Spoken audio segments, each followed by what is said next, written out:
Sketch એટલે આખા નકશાનો એક ભાગ છે, પાર્ટ પ્લાન જેવું. એટલે પાર્ટ પ્લાન આપણે રૂડાના સંદર્ભમાં બોલીએ છીએ. એટલે રૂડામાં બોલીએ ત્યારે પાર્ટ પ્લાન બોલાય અને એને આપણે હિસાબ પણ બોલાય છે.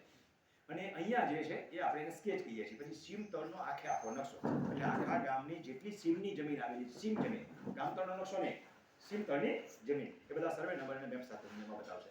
આ ત્રણ વસ્તુ થઈ. આમાંથી ટી પણ 8 રૂપિયાનું આવે, સ્કેચ 8 રૂપિયાનું આવે, સીમ તળનો નકશો 300 રૂપિયાથી 500 રૂપિયા, અને બહુ મોટો હોય તો 800 રૂપિયા સુધીનો હોઈ શકે. એ તો નકશાની સાઈઝ કેવડી છે એના હોય. બાકી વધારે ડોક્યુમેન્ટ 8-10 રૂપિયા વાળા છે. A4 સાઈઝની અંદર હોય તો 8 રૂપિયા, અને લીગલ સાઈઝની અંદર, લીગલથી મોટી ઓલી શું કહેવાય, આવડી સાઈઝ આપે છે જમ્બો, A3 A2 અંદર હોય તો 16-18 રૂપિયા જેવો ચાર્જ ગવર્મેન્ટે રાખેલો છે. તો એક થયું ટી પણ સ્કેચ. હવે અગત્યનું છે મૂળ દસ્તાવેજની અંદર ફેશન પત્રક, આકારબંધ અને સીમ ખરડો. સીમ ખરડા બે હશે, એક ગામ સમજનો સીમ ખરડો હશે અને એક તમારી જમીનનો સીમ ખરડો હશે. તમારી જમીનના સીમ ખરડાની નિસ્બત છે, જેને ગામ સમજના કેસ ચલાવવાના થતા હોય કે સરકારી રાહે જરૂર પડી તો ગામ સમજના સીમ ખરડાની પણ જરૂર પડે. આટલા મૂળભૂત ડોક્યુમેન્ટ થયા તમારા. સાતણી વાળાને આ લાગુ પડતું નથી, કારણ કે સાતણી 70-72 માં આપવાની. આ ડોક્યુમેન્ટ બધા જે છે એ 58, 52, 55 વાળા છે.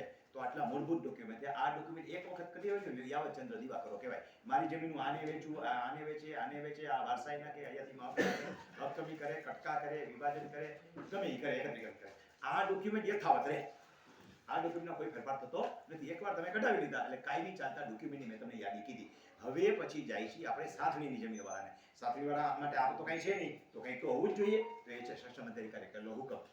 જે તે સમયનું રોજકામ, કેટલાક ચાલાક માણસો આજનું રોજકામ ઘટાડે કે આ રોજકામ ન આલે, કોઈ વેલ્યુ નથી. સાતણી સમયે આપવામાં આવેલું રોજકામ, સાતણી સમયે તૈયાર થયેલો સ્કેચ, કારણ કે આખો સરકારી ગૌચર હતો, સરકારી ખંડ હતો, એમાંથી દરેકને પાર્ટ આપવામાં આવ્યા છે. જેની પાસે આ નથી ની રાતા પાણી રોકે.